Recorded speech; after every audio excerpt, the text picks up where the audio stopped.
Successful people are not people without problems. They have, as a rule, just as many problems and largely the same kind as everyone else. The difference is that they learn to solve their problems. Successful living is nothing more than the ability to solve successfully the problems which are as much a part of living as breathing. The degree of our success will be determined by the extent to which we can solve our problems. If you can tell me what you want, I can tell you how to get it. The problem with the great majority of individuals is not with their ability to achieve their goals in life, but rather with the failure to understand two factors vital to successful living. The first is to make the decision as to what it is we want enough to give it most of our attention until it's been achieved, and to clearly define it. And the second is to fully understand that we have the ability to achieve this goal, or we wouldn't want it in the first place. The next vital rule to successful living is to understand that our success is won or lost by our ability to serve others. We are interdependent, and it's just as impossible to succeed without serving others as it would be to live in our modern world without others serving us. Our rewards in life will and must always be in exact proportion to our service. It is the misunderstanding of this single law which, in my mind, is responsible for fully 90% of the frustration and discontent we see around us. Now, a lot of people don't like this law, if they're even aware of it, but not liking a law does nothing to change it. The basic laws of nature and economics are unchanging. If we're out of step with them, we are, as Thomas Huxley put it, checkmated, without haste, but without remorse. But to those who know and work with the laws, he said, they are paid with the overflowing sort of generosity with which the strong delight in strength. If a person doesn't like his income, all he has to do is take a good long look at his service. Look where you will find this law in undeviating operation. Our rewards will always be in exact proportion to our service. This is the law, then, that lies as the supporting structure of economics and personal well-being, so fix it in your mind. All attempts to sidestep or in any way avoid this law will result in frustration and failure. So this brings up the question, if what I want is more than I now have, how can I increase my service in order to earn it? Well, whom do we serve? We serve people. So let's take a moment to try to understand people. The more we understand them, the better we can serve them. I think of an adult human being as a grown child, doing his best to play for the first and last time on earth this game called life. The extent to which he learns the rules of this mighty game will determine his success. But right here we run into an historic and exasperating fact. People down through the centuries have, with the most amazing consistency, divided themselves into two groups. One group contains about 5% of any given population. The other group contains the remaining 95%. Neither of these two groups is any better than the other. But one thing separates them. The big group, the one containing about 95% of the people, never seems to get the word, while the smaller group, the 5%, does. Now, what do I mean by getting the word? I mean about 95% of the people never quite understand, emotionally or intellectually, that we as individuals control, to an altogether unsuspected extent, our lives here on earth. That each one of us is the architect of the structure fashioned by our years. You see, all of us want the same things, but only about 5% figures out how to get them. Within each of us burn two unquenchable ambitions: to serve importantly and to gain financial independence. Both of these worthwhile goals are within the reach of all of us, man or woman, but according to statistics, only about 5% achieve both of them. Why? Let's look at it logically. Every human being has a tendency to think, act, and talk like those by whom he is surrounded. This is environment, and it exercises an enormous influence on our lives. We've already pointed out that 95% don't seem to get the word in life. Then it follows that in the case of any given individual, the odds are 95-5 that he is surrounded by the larger group. And since a body in motion tends to remain in motion until acted upon by an outside force, that he will continue to conform to his group unless we can do a better job of serving him through knowledge. The failure of most people to live successfully is not caused by their lack of abilities, far from it, but rather in their failure to decide what it is they want, and understanding that our wants are governed by our talents and abilities, and that we are divided into two groups of roughly 5% and 95%, and that it's the 5% group which is successful. So here, let me give you a definition of success which, to my mind, covers the subject completely. Success is the progressive realization of a worthy ideal. That is, anyone who knows where he is going in life is a success. At the moment he makes the decision of what it is he intends to accomplish, of what it is he considers a worthy ideal, he is successful. Once this goal has been accomplished, he is again, by our definition, a failure, until he establishes a new goal toward which to work. To my mind, this is what we as human beings were intended to do, to go through life from one achievement to another, and to finally come to the end of our road here on earth, still reaching, still working toward a new and better plateau on which to stand. For this is to live and live completely, to know as much as we can know, to serve as much as we can serve, to accomplish as much as we can accomplish.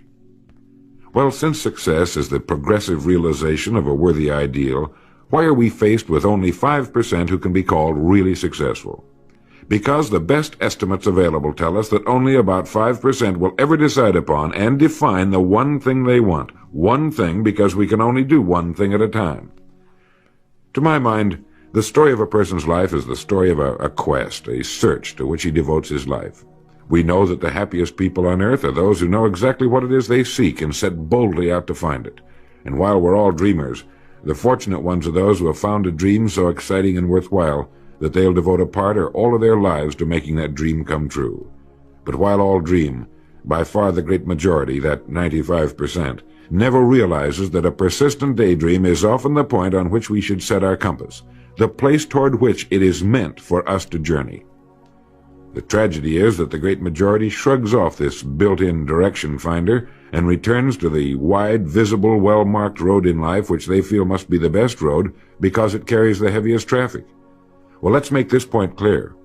The road in life with the heaviest traffic is not the best road to follow, for it is the road of the 95%. It is the road with no more opportunity, and with 19 times as much competition.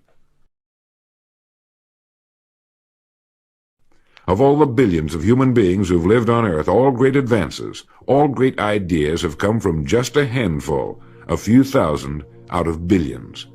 Now, how have the people as a group reacted to the great ideas? Every great leader and thinker, from Socrates to the Wright brothers, has been scorned, ridiculed, poisoned, imprisoned, stoned, pilloried, burned at the stake, or crucified. Mankind as a group has made a consistently grisly game of tormenting his saviors. Why? Lack of information, lack of knowledge. It comes from following the wrong crowd. What can we learn from all this as individuals?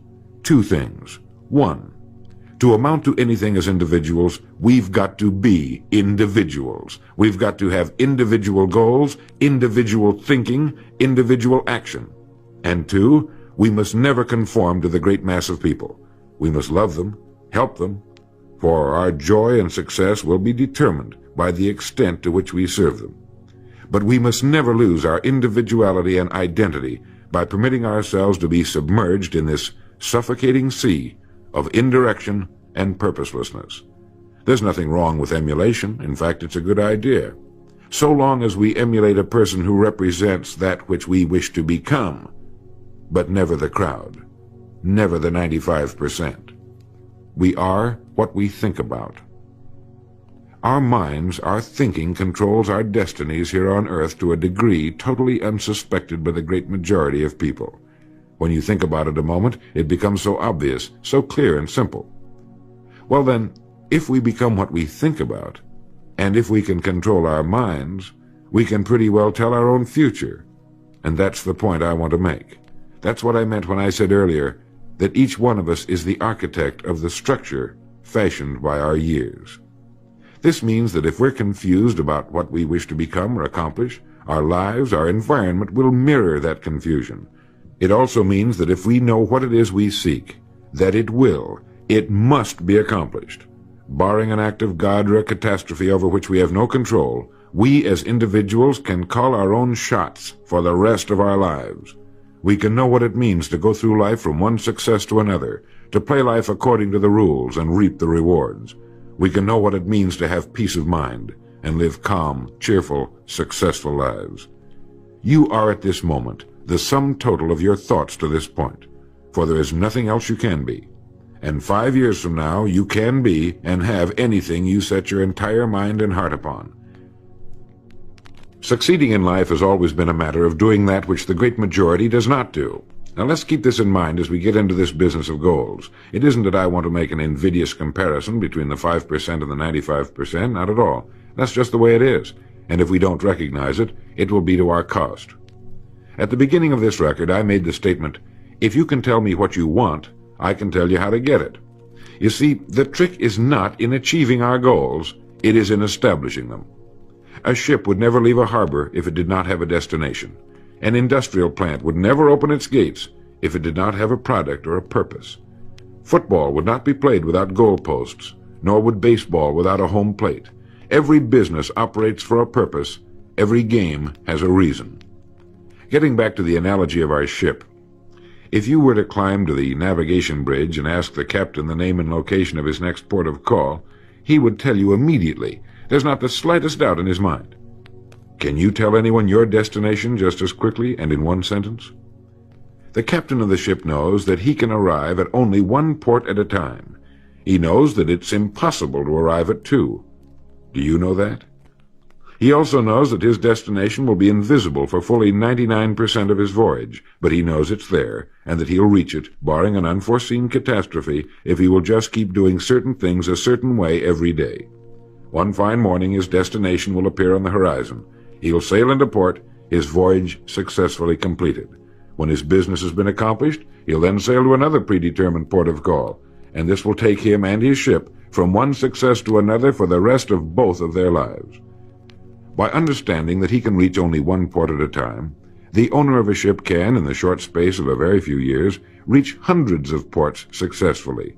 There'll be problems, lots of them, but they'll be solved, and the ship will steam its solitary course over the deep oceans of the world, devoting its life to accomplishing its mission and contributing its share to the welfare and economy of the world. Men and women who follow this sensible, obvious, and meaningful way of life will do the same. But the paradox is that most are like ships without rudders. They're subject to the whims of wind and tide. And while they hope they'll one day arrive in a rich and bustling port, you and I know that for every narrow harbor entrance, there's 1,000 miles of treacherous and rocky coastline. The chances of their just drifting into port are 1,000 to 1 against them. These are the unfortunate people who, not knowing the rules, believe that circumstance controls our lives. They believe in luck and superstitions, fate, the breaks. They believe that success comes as the result of who you know, not what you know. And while they cling to their false alibis, life passes them by. For the rules of life are just, and they are checkmated, without haste, but without remorse. Now what about you? Remembering that the definition of success is the progressive realization of a worthy ideal, what's the ideal toward which you are working, now, today, yesterday, and tomorrow? Can you write it in one sentence? Is your goal sharply and clearly defined? I mentioned on the first side of this record that I could tell you how you could be and have anything you set your mind on in 5 years. To better understand this, you must examine one of the most overlooked facts in the world. It is that every job, no matter what it may be, holds somewhere within itself the key to everything we want in life, the key to greatness. But we must look for it, and we must think. Decide to become a professional at your business. You see, we can either compete or create. If we compete with all the other people in our line of work, we must be willing to accept the same rewards. If that's what we want, fine. But if we want to become professionals at what we do, then we must create. And when we begin to do this, there's no limit to that which we can achieve.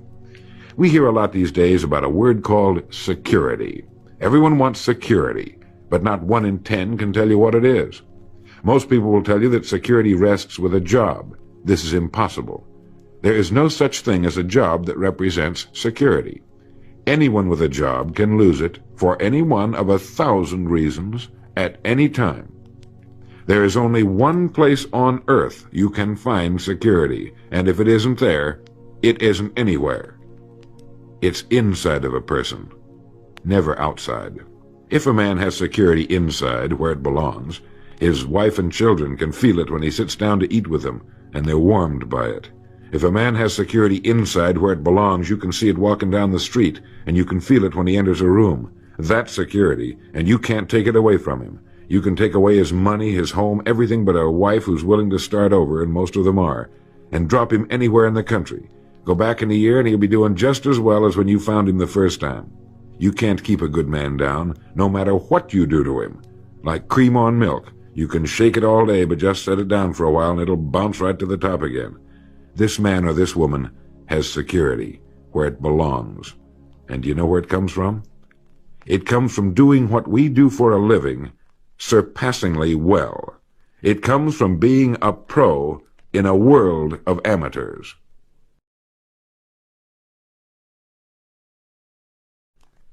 Becoming a pro isn't difficult. It comes from knowing what to do with time. It comes from knowledge, planning, and working. First, knowledge. This means learning everything we can about what we sell, learning everything we can about people, since that's who we sell, and learning everything we can about selling, since that's our profession. What we sell, who we sell, and how to sell. Those three subjects would fill a large library, but we can take things one at a time, and by devoting an hour a day to study, we can become outstanding professionals in 5 years or less. And it's the professionals in this business who can write their own tickets, good times or bad. They can live where they choose, and being professionals, work when they choose.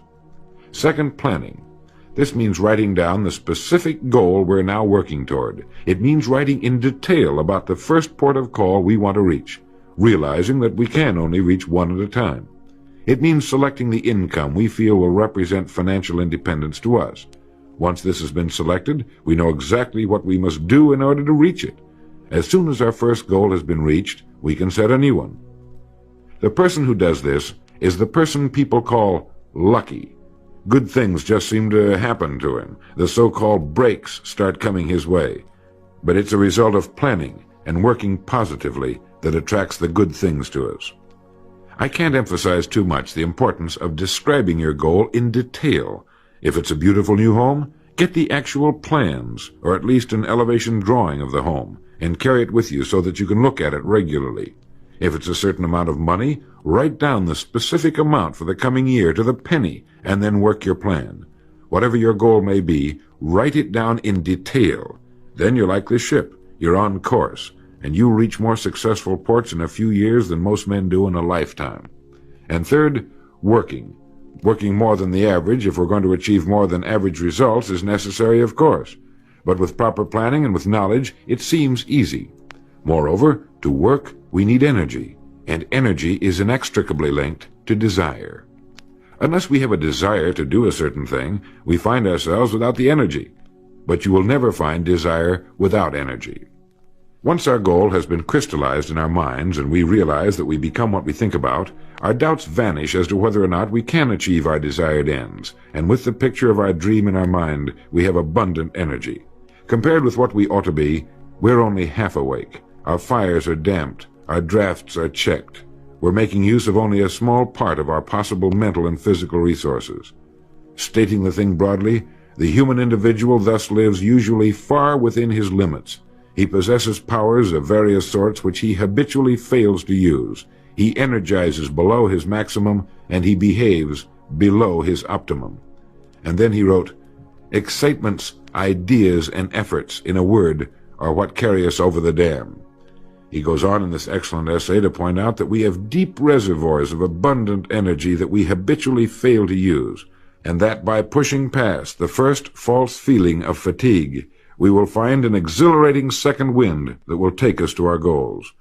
This is why in studying the lives of the world's great men and women, we find they seem to be indefatigable. Work meant nothing to them, because what they were doing, where they were going, filled their entire worlds. Frequently, people find it difficult to establish a goal toward which to work. Realizing that we cannot be successful without a goal, here's a good way to solve the problem. Get off by yourself and where you can think without being disturbed. Then write on a sheet of paper a complete description of the person you would like to be and the things, in being this person, you would have. Once this has been done, start acting the part of the person you wish to become. Carry as often as you can a clear mental image of the person you want to be and begin to be that person. Soon this will become so knit with habit it will lead you without fail to the goal you seek. You see, when you begin to do this, you're using your greatest power, your mind, and you will become what you think about. The only thing about a man that is a man is his mind. Everything else you can find in a pig or a horse. Think about that line until you know what it means. The only thing that sets us apart as human beings is our divine minds. Everything that means anything to us, our love of our families, our faith, our dreams, our talents and abilities, our religion, everything we know, is connected to us solely through our minds. Our minds represent our hope and our future. Yet, as a rule, it is the last place the average person will turn to for help. Your mind contains riches beyond belief, but you must prospect this rich and largely unexplored continent. And the only way it can be prospected is by systematic study and systematic thinking. Your mind is like a muscle. It will develop only to the extent that you use it, no more. By devoting an hour a day to study, you're building your mind into a powerful and creative servant. If you only do this 5 days a week, it comes to 260 hours a year. That's 1,300 hours in 5 years, or the equivalent of 162 8-hour days devoted to study and research. Believe me, if you'll do this, in 5 years you'll be one of the most accomplished professionals in your field, and you'll have the world on a string. You will virtually be able to write your own ticket. The average man works 8 hours a day, about 50 weeks a year, for 40 years. That's time enough to become great at anything. The time will pass anyway. We might as well reap the rewards. So now, let's sum up and reduce the whole thing to a workable formula, a set of rules for this game of life that cannot fail to take us to where we wish to go.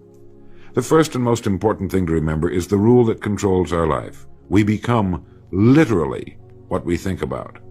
This means that we must establish a worthwhile goal toward which to work, a goal that will occupy our minds most of the time. This goal should be written out or illustrated. We should look at it and restate our purpose every morning, every night, and as many times during the day as we can. We must fully understand, emotionally as well as intellectually, that whatever it is we set our heart upon will become real in our lives. We must also remember the law that lies as the basic foundation for all economics and personal well-being as well. Our rewards will be in exact proportion to our service, and if we want to get into the top 5% of the people, we must often cut ourselves away from the effects of our environment and become individuals with individual goals, individual thinking, individual actions. We must realize that our daily work contains more opportunities than we could develop in a lifetime, and that our job contains within itself the key to greatness, the road to everything we could possibly want in life for ourselves and our families. We must realize, too, that security can be found in one place only, inside of us. If it isn't there, it isn't anywhere. And the only road to security lies in doing what we do for a living, surpassingly well. And lastly, that we must become professionals at what we do, and that becoming a pro involves knowledge, planning, and working. Knowledge of what we sell, who we sell, and selling. Planning by establishing the goal, which automatically establishes our work pattern. The great salesman is like the great golfer. It looks easy the way he does it, because it is easy the way he does it. But it took time, dedication, and work in its accomplishment. Is it worth it? You bet it is. P.G. Hamilton once wrote, "Let's be different. A strong life is like that of a ship of war, which has its own place in the fleet and can share in its strength and discipline, but can also go forth alone to the solitude of the infinite sea. We ought to belong to society, to have our place in it, and yet be capable of a complete individual existence outside of it. And remember the strangest secret, will you? You are now, and you will become, what you think about."